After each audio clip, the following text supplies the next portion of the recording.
Welcome back to this Lenten devotional series based on Mark's Gospel.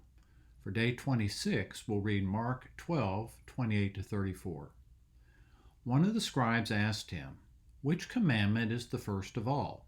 Jesus answered, "The first is, 'Hear, O Israel, the Lord our God, the Lord is one. You shall love the Lord your God with all your heart, and with all your soul, and with all your mind, and with all your strength.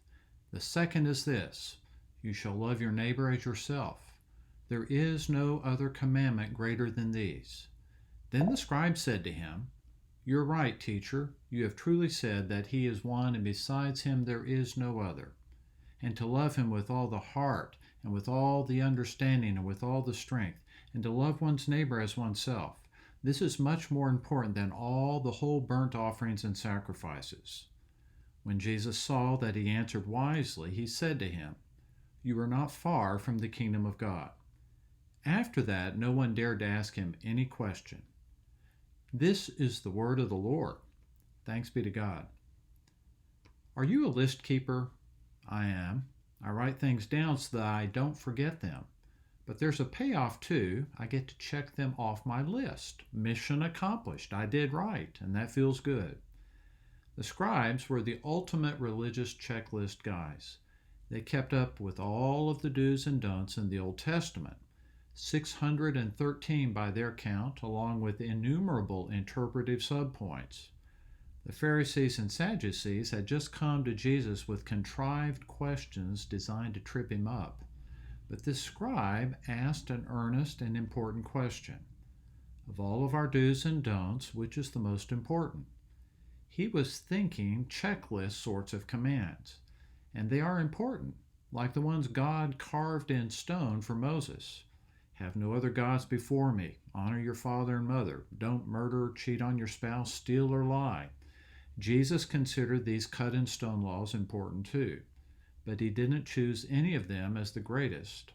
Instead, he chose, love the Lord with all your heart, soul, mind, and strength, and he added a second, love your neighbor as yourself. And did you notice? Those are commands you can't really put on a checklist. Most Old Testament laws you can check off. Don't make idols? Check. Don't steal? Check. And so on. Checklists are convenient. They're black and white. But there's not much life to them. And Jesus was plain. He came that we might have life and have it abundantly.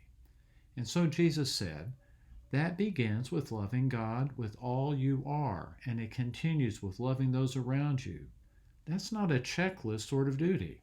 It's a direction to face, a motive for what we do and don't do. We don't toss the do's and don'ts, we read them with the spectacles of love. Okay, but how does that look? It's not as obvious as the checklist sorts of duties. Well, it looks like how Jesus lived. He was headlong in the pursuit of loving God and neighbor, and this pursuit bore the best sort of fruit in his life, true freedom, and a joy that just wouldn't stop. Now, there's more to say about love than just that. For one, there's the cost that Jesus would bear going to the cross to make such love possible for us, in fact, to make it normal for us. This is how life works in the kingdom that Jesus brought. It's a kingdom of people in headlong pursuit of showing love to God and neighbor. What a marvelous way to live. And may our lives show its marvels. Here are a couple of questions to ponder as you look back over these verses. What is your strong suit in showing love to the Lord? And what is a growing edge? Of your closest neighbors, I mean your family and coworkers and church friends and so on, who is easiest to love? Who's hardest to love? How could you pursue love with them today? God bless you.